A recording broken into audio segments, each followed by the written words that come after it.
ಏನ್ರಿ ಯಾವಾಗ್ಲೂ ದುಡ್ಡು ಅಂತೀರ, ನಮ್ಮ ಹತ್ರ ದುಡ್ಡಿಲ್ಲ. ಹೋಗ. ಎಲ್ಲರಿಗೆ ಒಂದಕ್ಕಿಲ್ಲದ್ರೆ ಒಂದು ಭಯ ಇದ್ದೇ ಇರುತ್ತೆ. ಫಾರ್ ಎಕ್ಸಾಂಪಲ್, ಇದಕ್ಕೆ ಇದಂದ್ರೆ ಭಯ, ಇದಕ್ಕೆ ಇದಂದ್ರೆ ಭಯ, ಇದಕ್ಕೆ ಇದಂದ್ರೆ ಭಯ, ಇದಕ್ಕೆ ಇದಂದ್ರೆ ಭಯ, ಆದ್ರೆ ಇದಕ್ಕೆ ಈಕೆ ಅಂದ್ರೆ ಭಯ, ಆದ್ರೆ ಈಕೆಗೆ ಇದಂದ್ರೆ ಭಯ.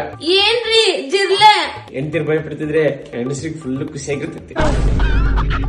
ಎಲ್ಲೈತೆ ಜಿರ್ಲೆ ಅದು ಇಷ್ಟು ಕುಡ್ತೀನಿ ಅದನ್ನ. ಆದಷ್ಟು ಬೇಗ ಏನಾದ್ರು ಮನೆ ಕಟ್ಸಿಲ್ಲ ಅಂದ್ರೆ ನಿಮ್ನ ಇಸಕ್ ಬಿಡ್ತೀನಿ. ಅಷ್ಟ್ಯಾಕೆ ಹೇಳಿ, ತಿಂಗಳ ನಾನು ಸ್ವಲ್ಪ ಎನ್ಎಫ್ ಅಲ್ಲಿ ಇನ್ವೆಸ್ಟ್ ಮಾಡ್ತಿದ್ದೀನಿ. ಒಳ್ಳೆ ರಿಟರ್ನ್ ಬಂದ ತಕ್ಷಣ ನಮ್ಮ ಮನಿಗೋಸ್ಕರನು ಪ್ಲಾನ್ ಮಾಡಿದೀನಿ. ನೀನ್ ತಲೆ ಕೆಡಿಸ್ಕೋಬೇಡ. ಫೋನಾ ಪ್ರೆಸೆಂಟ್ ಆಗಿ ಟಾಟಾ ಎ ಅವರು ಲಾಂಚ್ ಮಾಡಿರೋ ಮಲ್ಟಿ ಕ್ಯಾಪ್ ಆಪರ್ಚುನಿಟಿ ಫಂಡ್ ಆದ್ರೆ ರೆಡಿ ಆಗಿದೆ. ಅರ್ಥ ಆಗಿಲ್ಲ. ಪ್ರತಿ ತಿಂಗಳ ಎಷ್ಟಾಗುತ್ತೆ ಅಷ್ಟು ನಾವು ಟಾಟಾ ಅವ್ರ ಕಡೆಯಿಂದ ಇನ್ವೆಸ್ಟ್ ಮಾಡ್ತೀವಿ. ಅವರು ಆ ದುಡ್ಡು ತಗೊಂಡೋಗಿ ಲಾರ್ಜ್, ಮಿಡ್, ಸ್ಮಾಲ್ ಅಂತೇಳಿ ಬೇರೆ ಬೇರೆ ಬೆಸ್ಟ್ ಕಂಪನಿಗಳ ಮೇಲೆ ಇನ್ವೆಸ್ಟ್ ಮಾಡಿ ನಮ್ಮ ಅಮೌಂಟ್ ನ ಡಬಲ್ ಮಾಡೋ ರೆಸ್ಪಾನ್ಸಿಬಿಲಿಟಿ ಅವ್ರು ತಗೋತಾರೆ. ಇವರು ಸ್ಟಾರ್ಟಿಂಗ್ ಇನ್ನೇವಿ ಜಸ್ಟ್ 10 ರೂಪಾಯಿ ಮಾತ್ರ. even 2000 ಇದ್ರೂ ಇನ್ವೆಸ್ಟ್ಮೆಂಟ್ ಸ್ಟಾರ್ಟ್ ಮಾಡಬಹುದು. ಪಕ್ಕ ಪ್ರಾಫಿಟ್ ಬರುತ್ತೆ ಅಂತೀರಾ?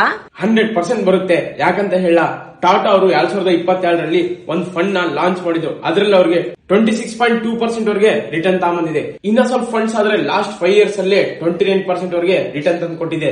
ಎಲ್ಲ ಫಂಡ್ಸ್ ಒಳ್ಳೆ ರಿಟರ್ನ್ ತಂದು ಕೊಟ್ಟಿದೆಯಲ್ಲ, ಅದಕ್ಕೆ ಇದನ್ನ 100% ನಂಬಬಹುದು. ಫ್ರೆಂಡ್ಸ್, ನೀವು ಕೂಡ ಒಂದ್ ಟೈಮ್ ಯೋಚನೆ ಮಾಡಿ. ಟಾಟಾ ಅಂದ್ರೆ ಮೋಸ್ಟ್ ಟ್ರಸ್ಟೆಡ್ ಬ್ರ್ಯಾಂಡ್, ಅದು ನಿಮಗೆ ಕೂಡ ಗೊತ್ತಿದೆ.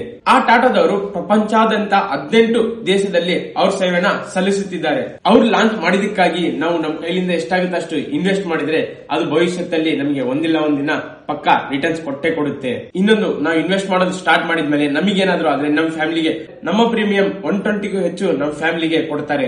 ಸೊ ಇದು ನಮ್ಮ ಫ್ಯಾಮಿಲಿಗೆ ಇನ್ಶೂರೆನ್ಸ್ ತರಾನು ಯೂಸ್ ಆಗುತ್ತೆ. ಹಾಗೇನೆ ನಿಮ್ಗೆ ಟ್ಯಾಕ್ಸ್ ಬೆನಿಫಿಟ್ಸ್ ಕೂಡ ಇದೆ. ಅದರಲ್ಲಿ ನಿಮ್ಗೆ ಎನ್ಆರ್ಐ ಕೂಡ ಇನ್ವೆಸ್ಟ್ ಮಾಡ್ಕೋಬಹುದು. ಫಾರ್ ಎಕ್ಸಾಂಪಲ್, ಎನ್ಆರ್ಐ ಅಲ್ಲಿ ಪ್ರತಿ ತಿಂಗಳ 18,000 ಅಂತ ಲೆಕ್ಕ ಮಾಡಿದ್ರೆ 10 ವರ್ಷ ನಾವು ಕಟ್ಟಿ ಬಿಟ್ರೇನು ಸಹ 15-16% ರಿಟರ್ನ್ ಅನ್ಕೊಂಡ್ರು ಪರವಾಗಿಲ್ಲ. ನಮಗೆ 20 ವರ್ಷದಲ್ಲಿ 2 ಕೋಟಿಗೂ ಮೇಲೆ ಬರುತ್ತೆ. ಇನ್ನೊಂದು, ಡಿಸೆಂಬರ್ 31st ವರೆಗೆ ಮಾತ್ರ ನಿಮಗೆ ಈ ಟೈಮ್ ಇದೆ. ಇನ್ವೆಸ್ಟ್ ಮಾಡ್ಕೋಬೇಕಂದ್ರೆ ಇದೇ ನಿಮಗೆ ಬೆಸ್ಟ್ ಟೈಮ್. ಲಿಂಕ್ ನಾನು ಬಯಲ್ ಕೊಟ್ಟಿದ್ದೀನಿ, ಅಲ್ಲಿ ಕ್ಲಿಕ್ ಮಾಡಿ ಅದ್ರ ಬಗ್ಗೆ ವಿವರಗಳೆಲ್ಲ ತಿಳ್ಕೊಳ್ಳಿ. ಓಕೆ ಆದ್ರೆ ಹಿಂದೆ ಹೋಗಿ ಇನ್ವೆಸ್ಟ್ ಮಾಡಿ.